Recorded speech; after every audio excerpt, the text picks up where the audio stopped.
Welcome to my channel. This is my phone. I found a voice recording on my phone from 3:12 a.m.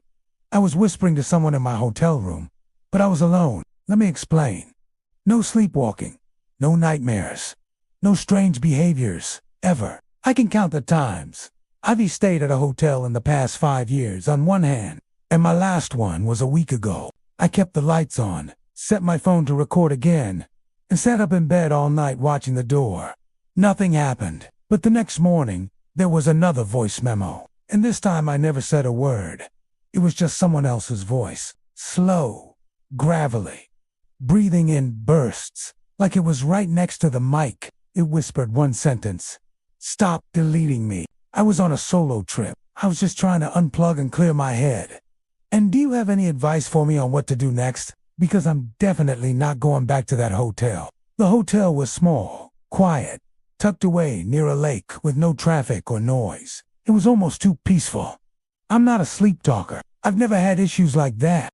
The first night everything was fine, but the next morning when I woke up, I noticed something weird. My phone had a new voice memo file saved at 3:12 a.m. I don't remember opening the app. I don't remember recording anything. I pressed play. It was me. At least it sounded like me. I was whispering, okay, I'll do it. But not now. I need more time." There was a long pause. Then I whispered again, "No, don't come closer." Silence. And then, faintly, another voice, low and distorted, barely audible. I couldn't make out the words, but it definitely replied. I sat frozen listening to the rest of the clip, just shallow breathing, like someone sitting on the bed next to me. Then I heard shifting, like someone dragging their feet. Then my voice again, "Don't touch me." Then the recording ended. I didn't sleep the next night. Okay, what do you think happened to me? Have you ever experienced anything like this? Let me know down in the comments below. Hey everybody, welcome back to another episode of My Nightmares. Our next story comes from a Reddit user. I was staying in a small, independently owned hotel during a business trip just outside St. Louis. I recently had to travel for work and stayed in a hotel. If you enjoyed this episode, please hit the like button. I kept my suitcase closed until I got home and haven't unpacked it yet. All the clothes I wore while I was away are still in the suitcase. I took some stuff out to wear yesterday, and I found a photo in my pocket. The photo was taken from my phone. I don't take photos on my phone. I use my real camera. I have never taken a photo on my phone while I was on my trip. The photo was of me, asleep in bed. I live alone and I took the photo myself. I must have done it subconsciously, because I was freaked out enough by the idea that someone was watching me or creeping into my room at night to take a photo that I put my phone down and pulled the covers over my head.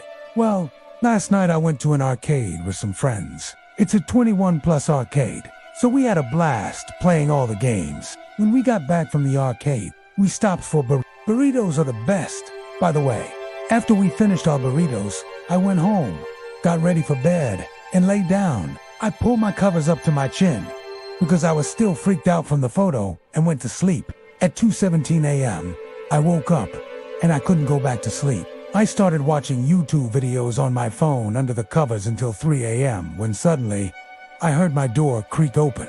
I froze. I laid there listening intently. I could hear footsteps pacing on the other side of my bedroom door. Whatever it was, it stopped after about 10 minutes, and I went back to watching videos until 4 a.m.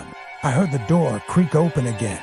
I peeked my head over the edge of my bed and I saw my door fully open. I rolled over and buried my face in my pillow. I could hear heavy breathing on the other side of my bed. I stayed under the covers until 6 a.m. when I finally got up. I walked over to my dresser and opened the top drawer where I keep my phone. The photo that was in my pocket was now on my phone. The photo was of me in bed with a pitch black figure standing above me. Our final story comes from another Reddit user. This happened years ago and I'm just now getting around to telling it. I was in college and working for a company that sent me all over the world. I'd been traveling non-stop for months. It was due for a break. The job sent me to a city where I was staying in a hotel. The room was very basic, but had everything I needed. I was lucky because the schedule allowed me to check in early. I dumped my bags, quickly changed and headed out to explore the city. I love walking, so I walked around most of the day checking out the sights. I came back to the hotel room just in time for the complimentary breakfast, which consisted of toast and instant coffee. Yeah, not that great, but at least it was free. While eating, I noticed the clock said 7 in the morning, but it felt more like 11 p.m. The room was completely dark. Turns out the blackout curtains had fallen down and sealed the room shut. I pulled them apart and opened the window to let the sunshine in. It was then I noticed something strange. There was a pair of men's dress socks sitting on the desk. I'm a 20-year-old female, and these weren't my socks. Thinking nothing of it, I continued eating my meager breakfast. Then I noticed the door to the bathroom was slightly ajar.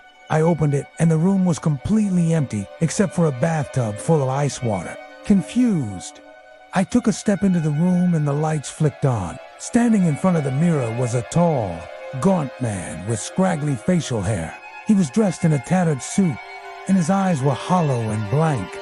I screamed and he vanished. I quickly ran to the door and hid outside the room, thinking I would wait until whoever that guy was left the room and then change it. When I knocked, a gruff voice said, "Who's there?" Housekeeping." "I lied, can I come in?" "Yeah, sure," he replied. As the door opened, I stuck my head in and asked, "Do you have a key for this room?" The man looked at me and said, "No, this is my room."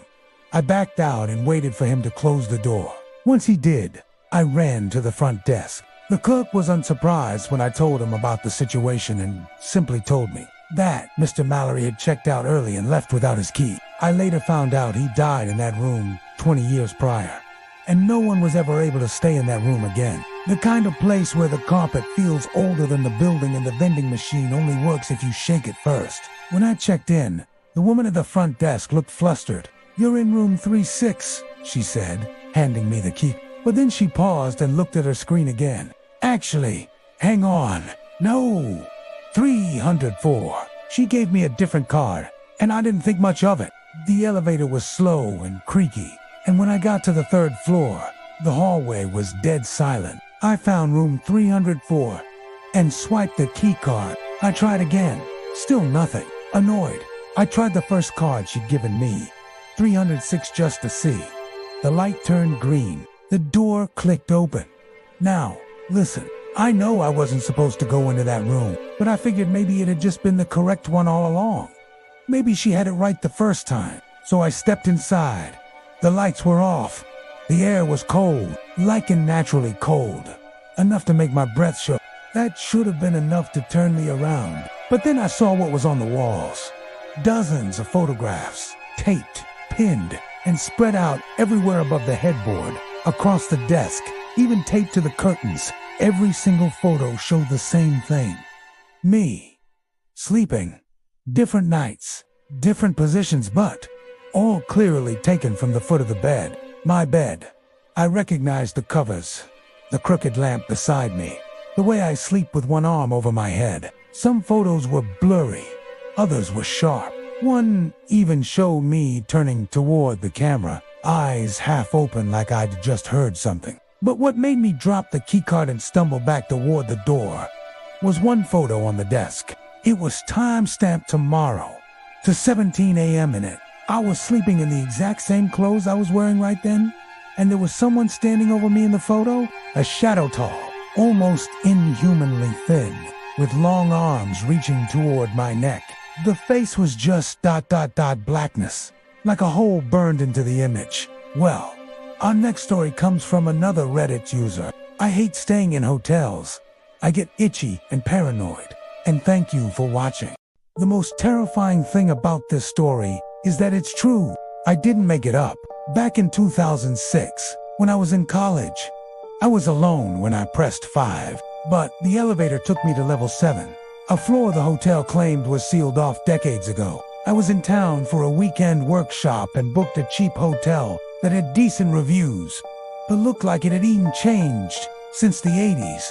You know, the type flickering lobby lights, carpet that smells like old air, and elevators that move like they're pulling dead weight. I checked in late and got assigned room 508, 5th floor.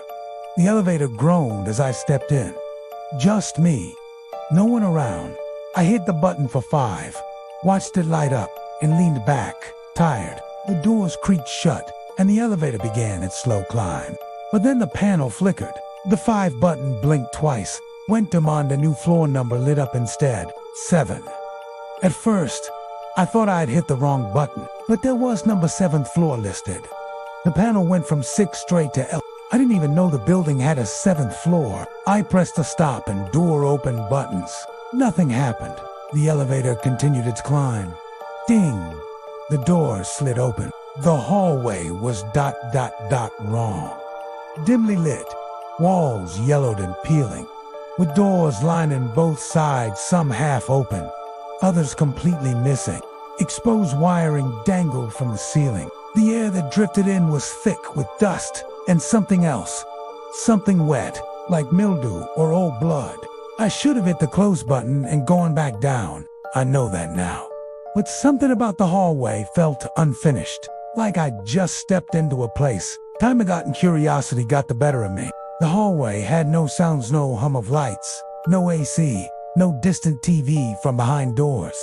I stepped out. My footsteps echoed, even on carpet. Just silence. Heavy, pressing silence. And then I saw it. A room at the far end had a door wide open. Inside was only flickering light like from an old TV. I crept toward it, drawn by something I couldn't name. When I reached the doorway, I froze. There was a small, grainy security monitor on the desk inside. Black and white feed. And then it was Torrigen. The ceiling end crawling, pale blur, like someone had wiped it off with a wet rag. Backwards, its limbs bent wrong. The door opened again on the feed. Something stepped inside, sprinting down the hallway, heart crashing in my chest. The elevator was still open. Sir, the hotel only has 6 floors. Always has.